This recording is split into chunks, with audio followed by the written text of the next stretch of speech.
പറയുന്നത് ആവിഷ്കാര സ്വാതന്ത്ര്യമാണ് എന്ന് പറയുന്നത്. അങ്ങനെ ആവിഷ്കാര സ്വാതന്ത്ര്യം ഒന്നും ഇവിടെ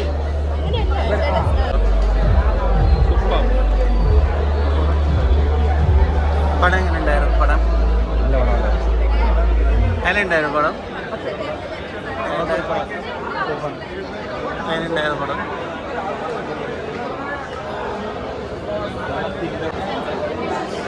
അതായത് സർക്കാരിൻ്റെ കാര്യങ്ങൾ അതും പറയണുണ്ട്. പിന്നെ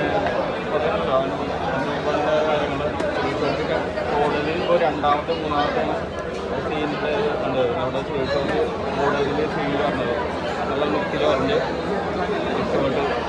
ഇത് എല്ലാ നമ്മുടെ സുരേഷ് ഫാൻസിലും എല്ലാവരും ചെയ്യുന്നു. ഒരു സുരേഷ് ഫാൻസ് വന്നിട്ടുണ്ട്. എനിക്കറിയില്ല, ഞാൻ അഭിനയിക്കുമ്പോൾ ചിലപ്പോൾ എന്തെങ്കിലും മാനറിസം ഒക്കെ വന്ന് കാണുന്നതാണ്. ഒരു ചോരയായി പോയില്ലേ, അത് തോന്നി. സട്ടലായിട്ടുള്ളൊരു ആക്ടിങ്ങാണ്. കുറേ സ്ഥലത്തുള്ള ഇമോഷൻസ് നമുക്ക് മാത്രമായി എടുത്ത് പോകുന്നത്. എത്രത്തോളം വെല്ലുവിളിയാണ് അങ്ങനെ ഒരു ക്യാരക്ടർ?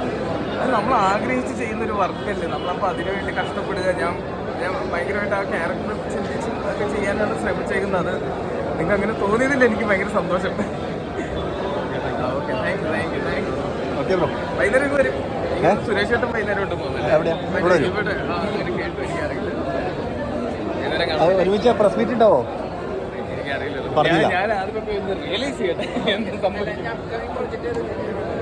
അപ്കമിങ് ഇനി അടുത്തത് മേനെ പ്യാരിക്കാന്ന് പറഞ്ഞൊരു മൂവിയുണ്ട്, സംഭവം എന്ന് പറഞ്ഞൊരു മൂവിയുണ്ട്. അത് രണ്ടുമാണ് ഈ വർഷം. എന്തായാലും 2 തവണയും കൂടെ നമുക്ക് ഇൻഷാ അല്ലാഹ് കാണാം. ഇനി ഒന്ന് പറയാം, ഇനി ഞാനൊന്ന് പോയി വിളിച്ച് പറയണം. മുഖത്ത് സന്തോഷം വളരെ കാണാറുണ്ടല്ലോ, ഭയങ്കര കാണാറുണ്ട്. ജീവിതത്തിൽ ആദ്യമായിട്ട് ഇപ്പൊ ഇങ്ങനെ ഒരു സന്തോഷം ഞാനിപ്പോയില്ലേ, ഭയങ്കര സന്തോഷം. അല്ല, ഫസ്റ്റ് ഹാഫ് വളരെ കുറച്ചായിരുന്നു, പിന്നെ സെക്കൻഡ് ഹാഫില് അസ്കർ അടിച്ചു കയറി. അത് കേട്ടതിൽ ഭയങ്കര സന്തോഷം. നിങ്ങൾ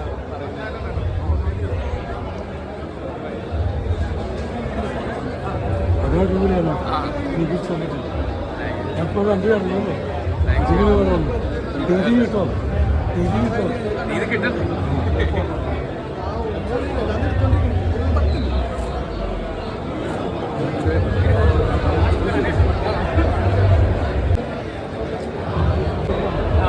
സന്തോഷമുണ്ട്.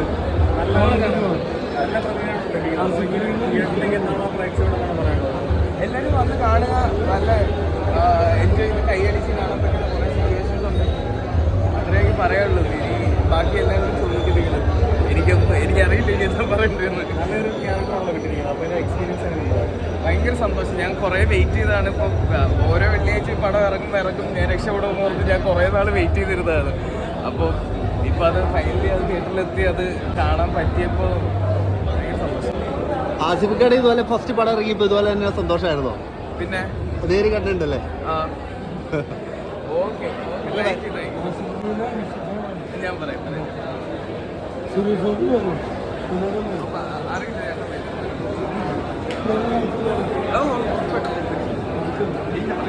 ബാക്കി എല്ലാവരും ഞാൻ ഇറങ്ങി നോക്കും. നിങ്ങളൊക്കെ പറഞ്ഞ അഭിപ്രായങ്ങൾ ഞാൻ കേട്ടിട്ടുള്ളൂ. ഇവരെല്ലാം പറഞ്ഞത് ഭയങ്കര സന്തോഷം. നമുക്ക്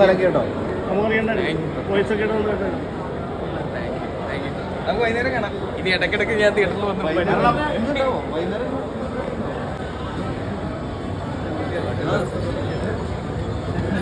ടീം ആസിഫിന് മൊത്തം വന്നിട്ടുണ്ട്.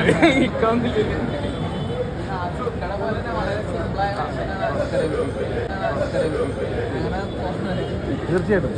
ഓക്കെ, അപ്പൊ ഞാൻ മാറിക്കോട്ടെ.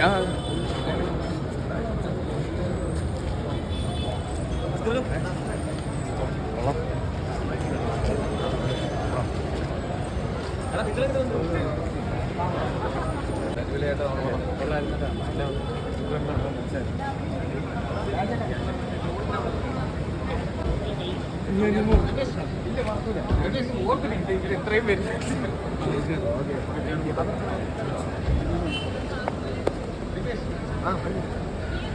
അപ്പൊ ഓക്കെ.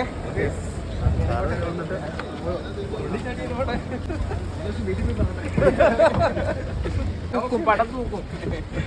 ആദ്യം ഉമ്മയുടെ വാപ്പയുടെ പറയല്ലേ, അതോ ചേട്ടനെയോ? ഹലോ, കാറിന്റെ ഉള്ളിൽ കയറിയിട്ട് വിളിക്കാമല്ലേ? ഞങ്ങളുടെ മുമ്പിൽ വെച്ച് വിളിക്കൂല.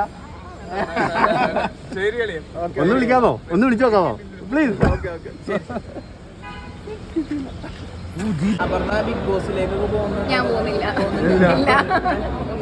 എന്നെ വിളിച്ചിട്ടും ഇല്ല, ഞാൻ പോകുന്നുമില്ല. അർജുന പറഞ്ഞേക്കുന്നുണ്ട് എല്ലാവരുടെ പ്രാവശ്യം പ്രഡിഷനിസ്റ്റിലുണ്ടാവും. അത് ചിലപ്പോൾ ഇങ്ങനെ അർജുന അന്ന് വൈറലായതല്ലായിരുന്നു, ചിലപ്പോൾ അതുകൊണ്ട് എല്ലാ പ്രാവശ്യവും വരുന്നതായിരിക്കും. അറിയില്ല. ഇപ്രാവശ്യം കോൾ വന്നിട്ടുണ്ടായിരുന്നു? ഇല്ല, ഞാൻ പറഞ്ഞില്ല, വിളിച്ചിട്ടില്ലായിരുന്നു. പുതിയ പരിപാടികൾ പോഡ്കാസ്റ്റ് അല്ലാതെ ഇപ്പം പ്രത്യേകിച്ചൊന്നും ഇല്ല. കോണ്ടന്റ് ക്രിയേഷൻ ചെയ്യുന്നുണ്ട്, പോഡ്കാസ്റ്റ് ചെയ്യുന്നുണ്ട്, പിന്നെ സിനിമയിലേക്ക് കയറണം എന്ന് ആഗ്രഹമുണ്ട്. ആക്ടിംഗ് ഒക്കെ പഠിക്കുന്നുണ്ട്. നോക്കാം. അർജുൻ്റെ സിനിമ അടുത്ത മാസം ഓഗസ്റ്റ് 29 മേനെ പ്യാർ കിയ റിലീസ് ആവുകയാണ്. അതെ, സിനിമ ഡയറക്ഷനാണ് കാര്യമായിട്ട് നോക്കുന്നത്. പക്ഷെ ഇപ്പം സിനിമകളൊക്കെ അഭിനയിച്ചിട്ട് പഠിച്ചിട്ട് ഡയറക്ഷൻ കാണാൻ പറ്റും. പറ്റട്ടെ.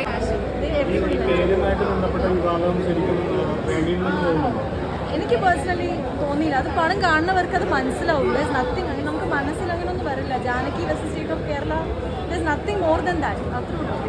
അങ്ങനെ ഒന്നും തോന്നില്ല. പടം കാണുന്നവർക്ക് അത് മനസ്സിലാവും. നല്ല പടം. Just watch it. Thank you. എല്ലാവരുടെയും ഇഷ്ടമായി. പക്ഷേ മാധവിൻ്റെ ഇൻ്റർവ്യൂസൊക്കെ ഞാൻ റെഗുലറായിട്ട് കാണാറുണ്ട്. കാരണം പേഴ്സണലി എനിക്ക് മാധവിൻ്റെ ഇൻ്റർവ്യൂസൊക്കെ ഭയങ്കര ഇഷ്ടമാണ്. സംസാര രീതിയൊക്കെ ഭയങ്കര പ്രതികരണശേഷിയൊക്കെ ഭയങ്കര. പക്ഷേ ആ ഇൻ്റർവ്യൂ കണ്ട മാധവനായിട്ട് എനിക്കിതിൽ തോന്നിയില്ല. അത്ര അങ്ങോട്ട് ഒരു ആ ക്യാരക്ടർ പിന്നെ സ്ക്രിപ്റ്റിലുള്ളതാണെങ്കിലേ അവർക്ക് അഭിനയിക്കാൻ പറ്റുള്ളൂ. അപ്പോൾ അത്രയും അങ്ങോട്ട് ഇതിൻ്റെ പേഴ്സണൽ ഇതാണ്.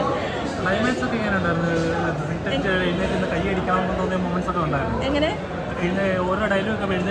ക്ലൈമാക്സ് അടിപൊളിയായിരുന്നു. കുഴപ്പമില്ല. അതായത് മുന്നോട്ട് പോകുന്നതോറും നമുക്കൊരു ക്യൂരിയോസിറ്റി, ഇത് ഏത് ലെവലിലാണ് പോകുന്നത്, എങ്ങനെ പോകുന്നത്, ഇങ്ങനെ ഒരു ആകാംക്ഷ ഉണ്ടായിരുന്നു. കുഴപ്പമില്ല. പക്ഷേ ഇത്രയും കോൺട്രവേഴ്സി ഒക്കെ എന്തിനാണ് ഉണ്ടാക്കിയെന്നുള്ളതാണ് ഞാനിങ്ങനെ ആലോചിക്കുന്നത് കണ്ടപ്പോൾ. അല്ല, അതിനങ്ങനെ കോൺട്രവേഴ്സികൾ ഒരു സാധനം ഞാൻ അതിൽ കണ്ടില്ല, ഒരു രീതിയിലും കണ്ടില്ല. പക്ഷേ ഇനി പടം റിലീസായി അതിൽ പറഞ്ഞ ചില കാര്യങ്ങളൊന്നും ഇപ്പോൾ ചിലപ്പോൾ പലർക്കും അക്സെപ്റ്റബിൾ ആയെന്ന് വരില്ല. പടത്തിൽ പറയുന്ന പല കാര്യങ്ങളും. അപ്പോൾ ഇനിയൊരു വലിയൊരു കോൺട്രവേഴ്സി ഉണ്ടാകാൻ ചാൻസ് ഉണ്ടെന്ന് തോന്നുന്നുണ്ടോ? അങ്ങനെ ചോദിച്ചു കഴിഞ്ഞാലല്ല, ഇതിൻ്റെ ശരിക്കും പറഞ്ഞാൽ പേര് കണക്ക് തന്നെ സംസ്ഥാന സർക്കാരിനെതിരെ പറയുന്ന കുറേ കാര്യങ്ങളുണ്ട്. പറഞ്ഞു വയ്ക്കുന്നതും ഇവിടെ നടന്നു പോയിട്ടുള്ള പല കാര്യങ്ങളും അതിൽ പറയുന്നുണ്ട്, പ്രതിപാദിക്കുന്നുണ്ട്. അപ്പോൾ ശരിക്കും സാധാരണ ജനങ്ങൾ ചോദിക്കാൻ ആഗ്രഹിക്കുന്ന, പക്ഷേ സാധാരണ ജനങ്ങൾക്ക് ചോദിക്കാൻ പേടിയുള്ളതും ധൈര്യമില്ലാത്തൊക്കെ കുറേ കാര്യങ്ങൾ ഈ സിനിമ പറയുന്നുണ്ട്. അല്ലെങ്കിൽ വേറെ ആർക്കും അങ്ങനെ എടുക്കാൻ പറ്റാത്ത കുറേ കാര്യങ്ങൾ അവർ ധൈര്യത്തോടുകൂടി പറയുന്നുണ്ട്. അറിയില്ല അതിനി എന്തെങ്കിലും കോൺട്രവേഴ്സി ആവോ ഇല്ലേന്നൊന്നും അറിയത്തില്ല. ഇനി അത് വലിയ സംസാര വിഷയമാവോ അല്ലെങ്കിൽ അതിനെക്കുറിച്ചിട്ട് ഇനി വേറെ എന്തെങ്കിലും വിവാദമാവോ എന്നൊന്നും അറിയില്ല. അപ്പോൾ സിനിമ ഇപ്പോൾ ഫസ്റ്റ് ഷോ കണ്ടു ഇറങ്ങിയ സമയത്ത് പേരിൽ പറഞ്ഞ കോൺട്രവേഴ്സി ഉണ്ടായെങ്കിലും അതൊരു കാര്യമില്ലാത്ത കാര്യമായിരുന്നു. ശരിക്കുള്ളൊരു സംസ്ഥാന സർക്കാരിനെതിരെ ശബ്ദിക്കുന്ന കുറേ കാര്യങ്ങളുണ്ടതിൽ. തിയേറ്ററിൽ കണ്ടിരിക്കേണ്ട പടം തന്നെയാണ് റെക്കമെൻഡ് ചെയ്യാൻ പറ്റും. തിയേറ്ററിൽ ഒരു വൺ ടൈം തന്നെ എനിക്ക് അത്രേ തോന്നുള്ളൂ. അങ്ങനെ ഭയങ്കര ഇതായിട്ട് തോന്നില്ല. പക്ഷേ ആ ഒരു ത്രെഡ് എനിക്കിഷ്ടമായി. അതിൽ ചോദിക്കുന്ന കുറേ കാര്യങ്ങളുണ്ട്. ഒരു പെണ്ണിനെ ഇപ്പോൾ ഒരു സാധാരണ ബാക്കിയൊക്കെ പോട്ടെ, റോഡും ബാക്കി എല്ലാം പോയി, എല്ലാം വിട്ടിട്ട് ഇപ്പോൾ നമ്മളുടെ ഇപ്പോൾ ഒരു കേരളത്തിലാണെങ്കിൽ തന്നെ എവിടെയാണെങ്കിൽ ശരി, ഇപ്പോൾ പുറത്ത് നമ്മൾ വീട്ടിൽ നിന്ന് ഇറങ്ങി പുറത്തോട്ട് ഇറങ്ങി കഴിഞ്ഞാൽ തിരിച്ച് എത്തുന്ന ഒരു പെണ്ണിന് ഒന്ന് യൂറിൻ പാസ് ചെയ്യാനെങ്കിലും എവിടെയെങ്കിലും എന്തെങ്കിലും ഒരു സൗകര്യം ഉണ്ടോ എന്നൊക്കെ ചോദിക്കുന്ന ചോദ്യമൊക്കെ അതിലുണ്ട്.